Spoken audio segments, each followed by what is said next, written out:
Talofa. On Mind, Body and Soul, a clean green house for a healthier you. An Ayurvedic oasis awaits, and meditating most comfortably. But first, do you like your sport hard, fast and fun? If you're looking for an exhilarating new sport that harnesses the power of wind and water, then kiteboarding is just the adrenaline rush you've been waiting for.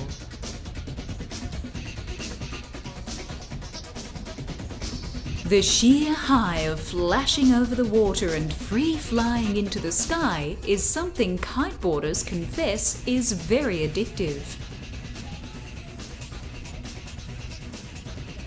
Kiteboarding isn't as extreme a sport as you might imagine. It's more accessible than you think. And, with proper instruction, isn't so difficult to learn. This is because of big advancements in kite, board and bar technology, meaning that the learning curve has been dramatically improved. What once took months now only takes a few hours. A stern word of caution though, don't be tempted to take to the water until you're thoroughly familiar with how the equipment works. It's extremely important to take the time to learn the rules and strict etiquette of this amazing sport, because with the right approach, kiteboarding can be very safe. But if you take unnecessary risks and don't observe common sense, you're courting danger.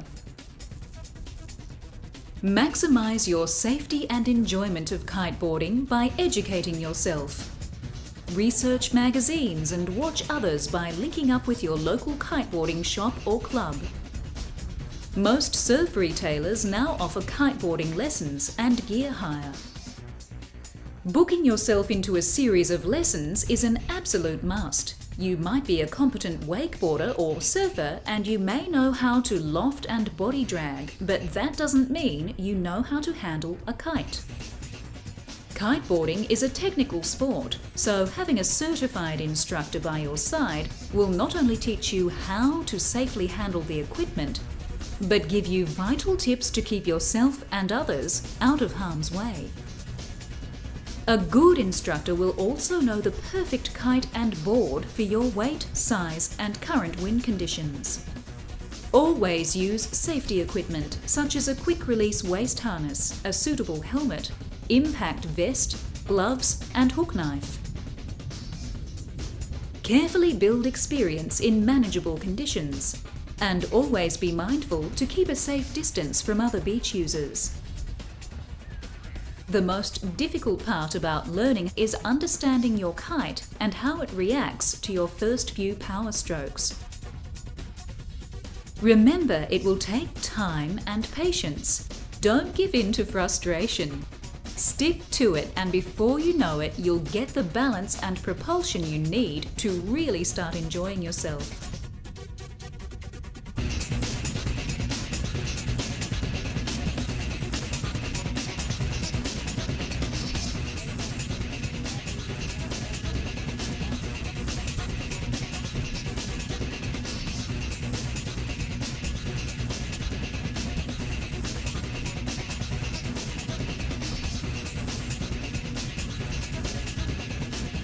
The global kiteboarding community has now swelled to over 100,000, and there are hundreds of schools and shops popping up all over the world. For an able, strong person with the right dedication, kiteboarding can prove to be not only a very thrilling sport, but a passion.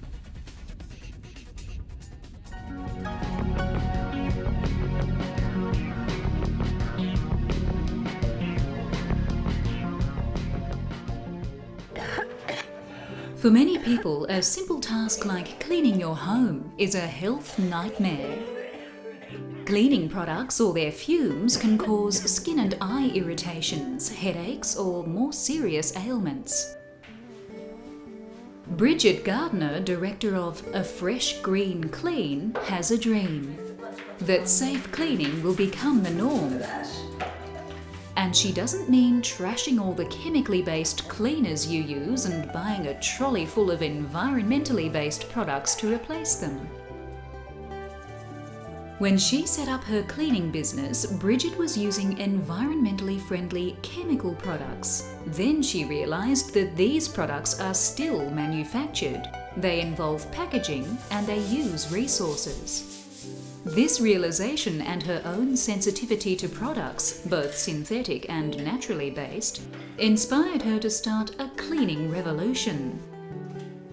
4 years of cleaning, research and reflection led Bridget to work out that a whole new approach was needed to really protect people, the environment, and to make our homes really clean. Most cleaning products leave a residue. The surface isn't actually clean. So what happens is the dirt becomes attracted to the residue and it actually gets dirtier faster. When I'm cleaning with microfiber, I'm actually removing all of the dirt from the surface, and it's amazing how much longer it stays clean. Bridget's journey led her to discover that the best, safest and cheapest cleaning agent we can choose is water. Just water, used in the most efficient way. Water is a solvent. It actually dissolves dirt. It's just that normally we don't allow time for water to do its work properly. We automatically use a product, so we never find out how well water actually cleans. According to Bridget, it's how we clean that is the key. We need to allow time for water to clean for us. Wash a really dirty spot with a wet cloth. Leave it for a few minutes, then repeat with a damp cloth. It will be clean. It is in those few minutes that the water does its work of dissolving the dirt, with only the tiniest drop of pure soap or vinegar required. The advent of microfiber technology has enhanced Bridget's methods even further. The lovely thing about microfiber is that when you're cleaning, you're not squirting from a distance, you're actually wiping the surface and touching the surface. You have this sense of ownership over your own house. What about the grimy nooks in the shower recess or the back of the oven after a roast? Bridget suggests giving the strong chemical-based products a miss for these tough jobs. Most dirt that I have to clean comes off with just microfiber and water. However, if you get really dirty surfaces, such as a shower base, then I have to add my own creamy cleanser, which I make up from bicarbonate of soda, and I mix that with pure Castile liquid soap, which is made from vegetable oil, and you'll buy it in health food shops. So I make that into a paste, then I add that to the microfiber, and that takes off nearly everything. Bridget suggests that a few mid-priced microfiber cloths, some bicarb soda and liquid Castile soap should be all that you need in your cleaning bucket. And perhaps a recycled toothbrush for those hard-to-get-to spots. See Bridget's website freshgreenclean.com.au for other refreshing tips. Her chemical-free cleaning approach encourages people to love and care for their homes. Sometimes the way I clean means that I have to scrub, much more than if I was using a toxic chemical. But I'm loving my home when I'm cleaning it. I'm caring for it, nurturing it, and the environment. So for me, I just want to choose the safest and the most natural methods possible. That's it.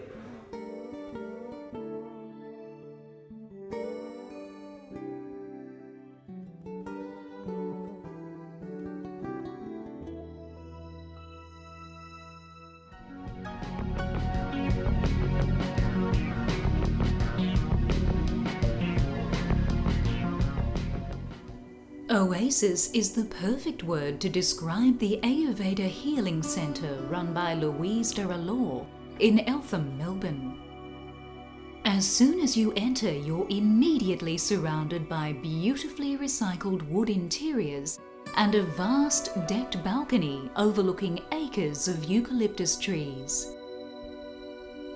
Your worldly worries slide off you as birdsong, stillness and natural light all work in tandem to soothe and calm. Upstairs in Louise's inviting consulting studio, you'll spend some time taking part in a comprehensive diagnostic consultation. It's important to Louise that before any treatment begins, a patient learns something of the principles underpinning this venerable 4,000-year-old practice. You have to forget the Western notion of honing in on a trouble spot and treating it in isolation. Ayurveda looks at the human body as a complex, holistic system which embraces all possibilities and all knowledge. Louise spends a lot of time investigating a health problem.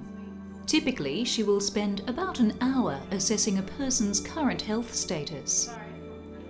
Pulse and tongue diagnosis are followed by a close examination of diet, lifestyle habits, family history, work and social environments. When assessing a person's dosha, Louise also uses her intuitive expertise to discover the Prakruti and Vikruti, the subtle interplay of energies that determine the state of a person's well-being. Prakruti looks at the constitution, or in dosha terms, the metabolic type. There are 3 dosha types which are linked to the elements of the universe: Vata, ether and air; Pitta, fire and water; or Kapha, earth and water. While a person can predominantly be considered a Pitta, Kapha or Vata, there are also dual doshic types, and even some who display the attributes of all 3 doshas. The Vikruti diagnosis gets to the bottom of a person's current imbalance, which can manifest as obvious or subtle levels of aggravation or disease. Following a diagnosis, the next stage is to begin a program of body treatments called Shodhana. These are an essential part of the restorative process. They not only help stimulate the body's healing response, but are powerful in cleansing and purifying the body of built-up toxins. One of the most popular hands-on treatments is the Abhyanga massage. This is performed by 1 or 2 masseurs using long, rhythmic strokes where hand contact on the skin is maintained consistently for an hour, providing continual energy release. This technique concentrates on stimulating blood circulation through the tissues, deeply working the muscles and draining the lymph glands. But just as there are different dosha types, the herbal oil preparations and the methods of application are also chosen according to body type and health requirements. For example, Vata people who often feel nervous require a calming oil and soothing massage. Kaphas are naturally heavy energy types and need light and spicy oils that invigorate and enliven the body. Hot Pitta types need cooling down with something like coconut oil applied with moderate strokes to restore their sense of equilibrium.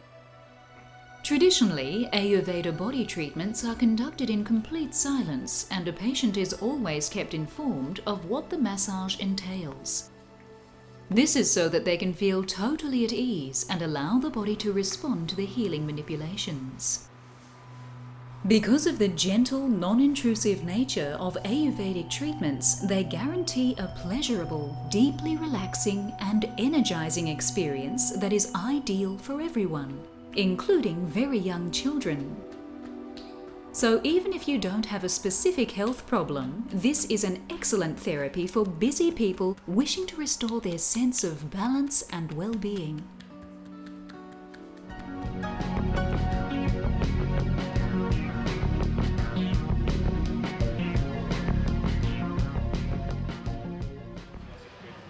Are you bored with your regular gym workout? Sick of following a fitness instructor at the back of a crowded studio? Looking for an exercise routine that can reduce your dress size but requires no more equipment than a kitchen chair?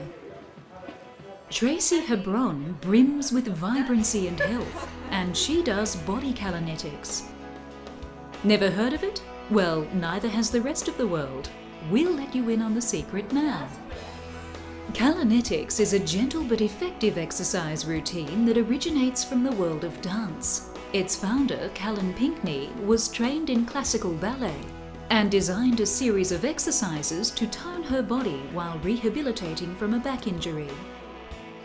Callanetics is therefore a no-impact exercise and appropriate for any age or fitness level. A routine lasts for only an hour.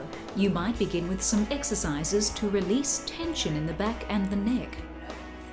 These exercises gently stretch and soothe tight muscles and prepare you for the workout ahead. The instructor will then go on to work individual parts of the body.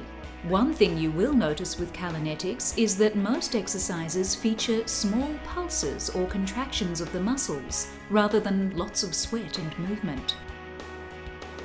But how does it work? Isometric movement is the key to Callanetics. Just as an example, grasp your palms together and push against them. Keep pushing for a full minute and you will see that although nothing is moving, your arm muscles are working hard. Isometric movement occurs when we carefully flex and pulse different parts of our bodies in small, precise movements. That's the beauty of Callanetics. There is no equipment to speak of, no need for gym memberships or expensive clothes. Instead, students perform these small, regular pulses that work with the body to tone and lift, as compared to working against our bodies as we do when we strain to lift heavy weights. When we lift weights, we contract and shorten our muscles. When we do isometric exercises like Callanetics, we elongate our muscles. By targeting the deeper muscles at the body's core, posture is improved, which makes for a longer, leaner profile. Other benefits include a flat stomach, shapely peach-shaped behind and toned legs. Tracy was introduced to Callanetics whilst overseas and was impressed with the way it reshaped her body. Although not a skinny person, she felt confident and toned wearing her bikini on the beach. She now instructs Callanetics to small groups of students. The exercises are so gentle that students often try to do too much on the first day, not realizing that they'll feel the effect the next morning. In just 10 hours of Callanetics, there can be a visible toning and lifting effect. Tracy has personally seen the results in her students. She compares high-impact activities with Callanetics and finds that her students return home from a Callanetics session and have more energy to burn, instead of feeling exhausted and depleted. Callanetics may be offered in your area. Tracy offers a series of DVDs to follow at home. If you're tired of the same old workout with the same old results, try something that maximizes results while minimizing effort. Try Callanetics today.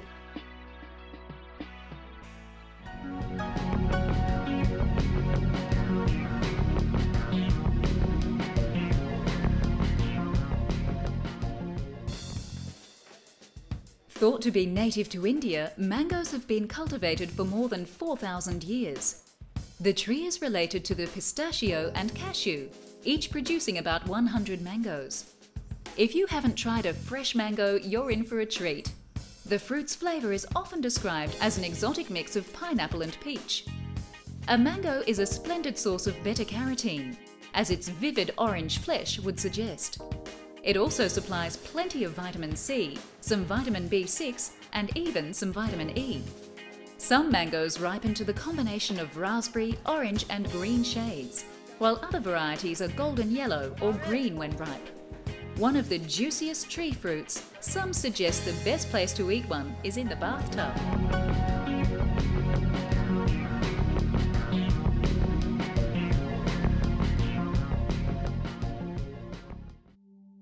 Many people love the idea of learning to meditate, but are uncomfortable when learning to sit in a meditation posture.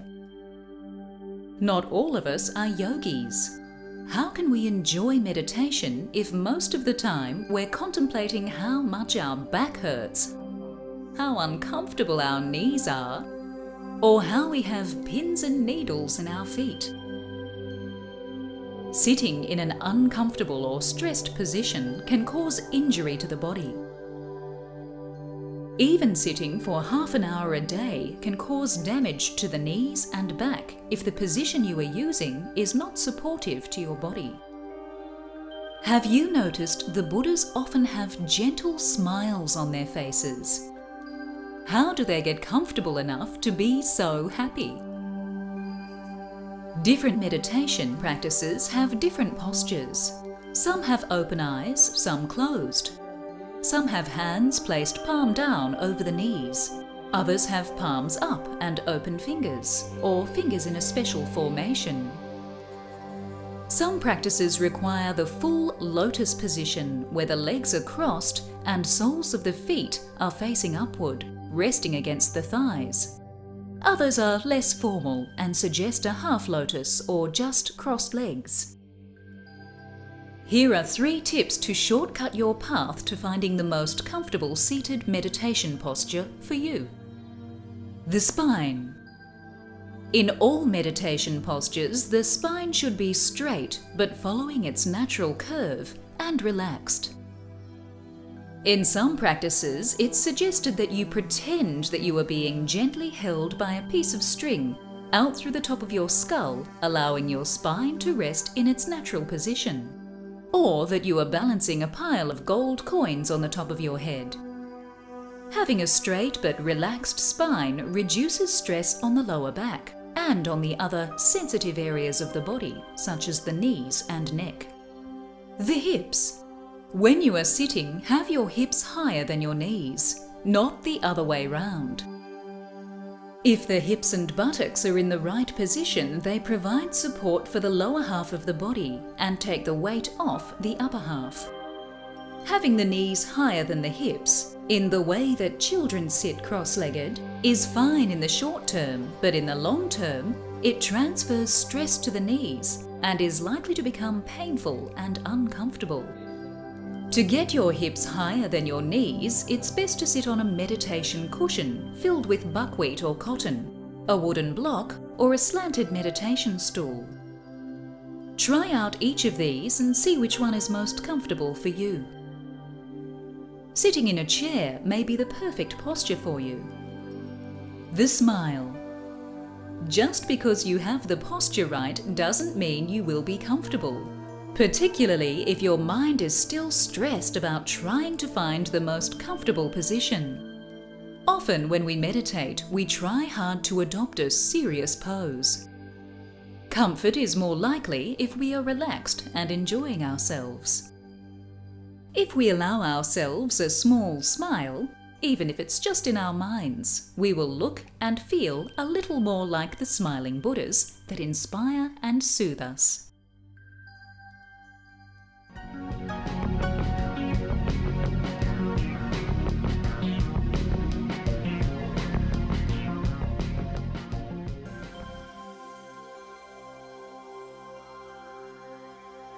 Join us again on Mind, Body and Soul as we discover more paths to health and happiness. But for now, Dominique gives us some food for thought. Remember today that your day will be a result of the choices that you make. Your life will be a result of the choices that you make. Where you find yourself today is a result of the accumulated choices you've made up until this point. If you're wanting to turn your life around, to create more positive circumstances, to cultivate more positive energy and healing within yourself and for others, it begins just one choice at a time. Try and catch yourself in a split second before you act, before you speak, and ask yourself what kind of contribution you want to make to the world today. Choose with awareness, choose with love, and choose with compassion